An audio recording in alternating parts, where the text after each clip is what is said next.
El aumento de la medicina prepaga es algo que sufrimos todos, ¿no? En menor o mayor escala. Y lógicamente que hay aumentos y uno compara el aumento con el encuadre legal por una parte y con la prestación de servicios por otra. Osvaldo Bassano, gracias por haber venido. Por favor, gracias a ustedes.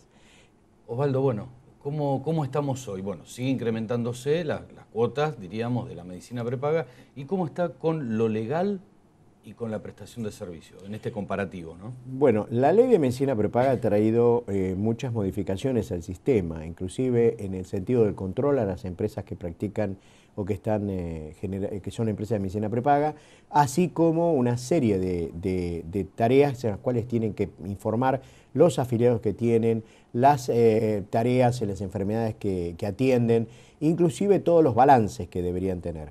Eso ha llevado aparejado que el Estado hasta el día de hoy no les ha autorizado aumentos. ¿Por qué no les autorizó aumentos? Porque no presentan los balances, las estadísticas, no presentan las normativas que corresponden. Las asociaciones de consumidores en reiteradas oportunidades han hecho lo que significa un comparativo. ¿En qué sentido? Más o menos en los últimos 3 años, tomando la inflación o el IPC dado más de dislate, ¿no? El más alto que quieran tomar, y tomando los aumentos de las cuotas de la medicina prepaga, acumulativamente da un 30% más. Es decir, que las empresas de medicina prepaga a la fecha tienen un incremento y un colchón suficiente para incrementar y solventar y sostener cualquier convención colectiva de trabajo. Asimismo, trasladar aumentos a las prestaciones médicas, a los médicos, farmacopea, análisis clínicos, etc. ¿Qué ocurre? Nada de eso está ocurriendo. La prestación médica ha comenzado a decrecer, es decir, le empiezan a prestar mal. No atienden verdaderamente ni cumplen con el PMO, que es la práctica médica obligatoria. Y por otro lado, en las enfermedades crónicas, como pueden ser los cánceres o las enfermedades de tratamiento prolongado, no los están atendiendo o los están atendiendo mal. ¿Qué hace el usuario? El cliente va y hace las denuncias. Recién después de hacer la denuncia, las intimaciones y todo, recién ahí comienzan a normalizar el sistema. O le mandan un aumento sin carta, que muchas veces ha pasado, o cuando llegan a una década terminada en cero, a ese cliente, a ese usuario, le incrementan el servicio. Es decir, una serie de prácticas que están prohibidas por la ley y todavía encima violatorias de normas constitucionales, porque al ser un servicio público, las empresas tienen que cumplir con norma constitucional de la salud, de la atención debida a la salud. Entonces, toda esta situación, toda la parafernalia que se han largado al mercado, de que están en malas condiciones económicas, etcétera, etcétera, demuestra claramente que todo lo que han realizado en estos últimos 10, 15 años han sido un negocio financiero, porque no han generado una estructura de salud coherente y todavía encima con un agravante. Muchos sanatorios privados que hay tienen empresas controlantes o grupos de empresas que corresponden a las grandes empresas de medicina prepaga. Esto también, controlada por esa empresa, hace que estos choques que aparecen por televisión sean necesariamente un chantaje al usuario. ¿Para qué? Para poder aumentar las cuotas. ¿Qué sentido tiene? Es que las cuotas no tienen que aumentar, porque sería pagar de más por algo que no se presta. Además, las cápitas que se les pagan a los médicos, que muchas veces son los últimos de la cadena, porque acá tenemos el médico por un lado, las prestaciones sanitarias, clínicas, etcétera, por el otro, la farmacopea por el otro y el usuario, el pobre usuario que no tiene el servicio. Hay un amplio abanico que no derraman la cuota en el servicio o en la prestación. En la prestación. Exacto. Y entonces dejan al huérfano, porque la prestación médica que hace el usuario generalmente es con el juramento hipocrático, porque a veces ni le pagan la cápita que deberían pagarle.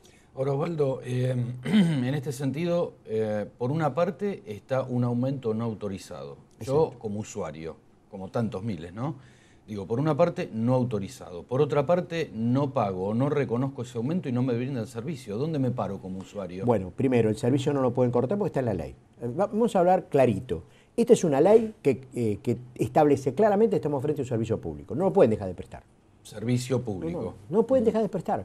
Es decir, un sanatorio, una empresa, no estamos hablando de la venta de un vaso, de la venta de un producto. No, estamos hablando de salud. Por lo tanto, el servicio no se puede dejar de prestar. Porque hay un conglomerado de normas. Acá no es solo la ley de medicina prepaga. La ley de medicina prepaga deriva a la prestación al sistema sanitario. El sistema sanitario también a la ley está basado en la ley de derecho del paciente.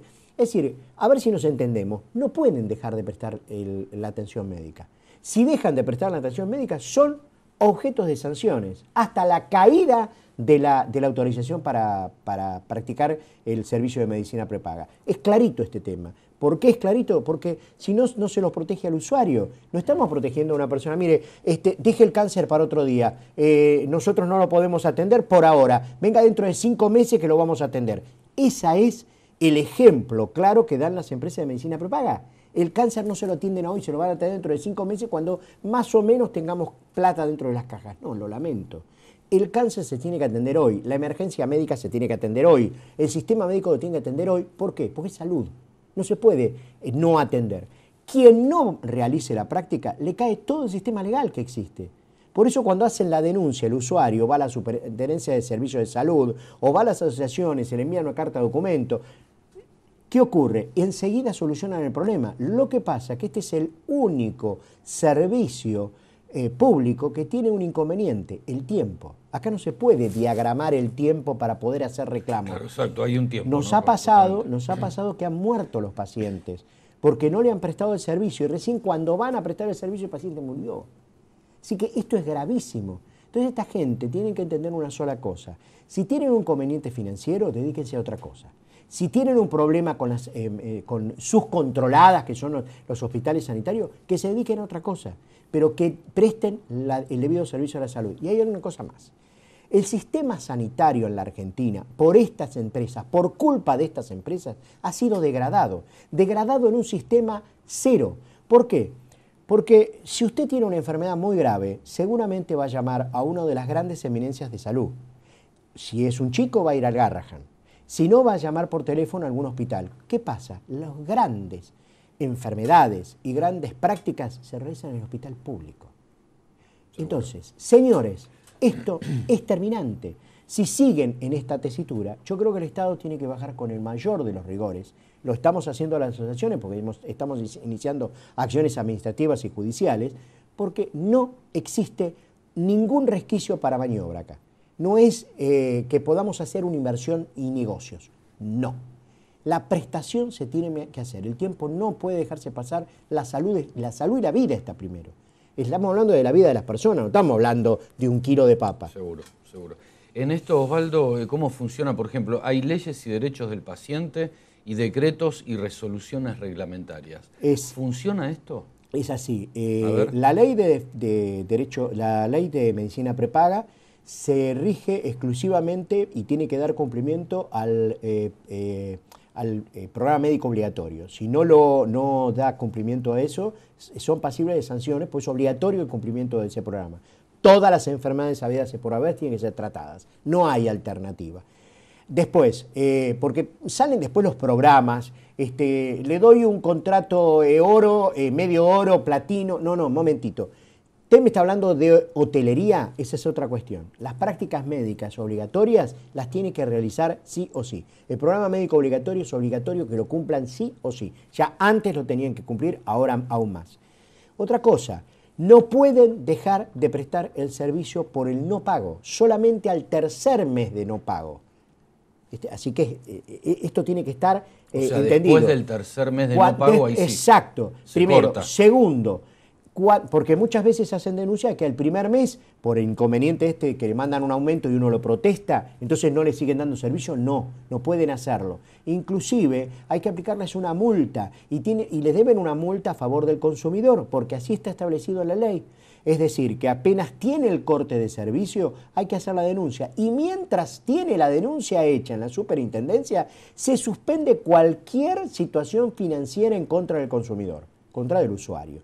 Es decir, a ver, entendámoslo, el usuario muchas veces, y esto es el problema, que va a un sanatorio, no va a comprar porque sí, va porque está enfermo. Entonces cuando empiezan con todas estas cosas, generalmente a veces no hace el reclamo, porque bueno, prefiere solucionar el problema, es un problema de tiempo, en el momento de hacer el reclamo. Pero ojo, el reclamo después lo puede hacer, ¿Por qué lo puede hacer? Porque es un derecho que está establecido en el entramado legal que tiene y aparte en una ley que está vigente para todo el sistema médico, la Ley de Defensa del Consumidor. Seguro, seguro.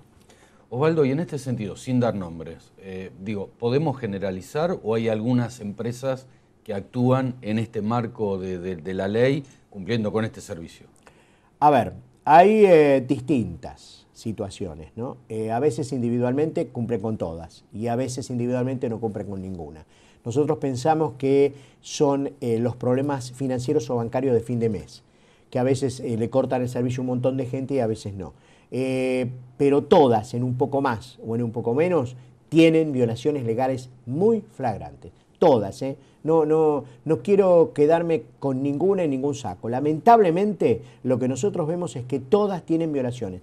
A ver, algunas por desconocimiento, porque yo me he dado cuenta que cuando usted conversa con el servicio legal que tienen interno, allí empiezan a hablar diciendo que bueno, se nos escapó. Es decir, a veces con desconocimiento de todo el entramado legal hacen privilegiar el sistema comercial y eso no puede ser.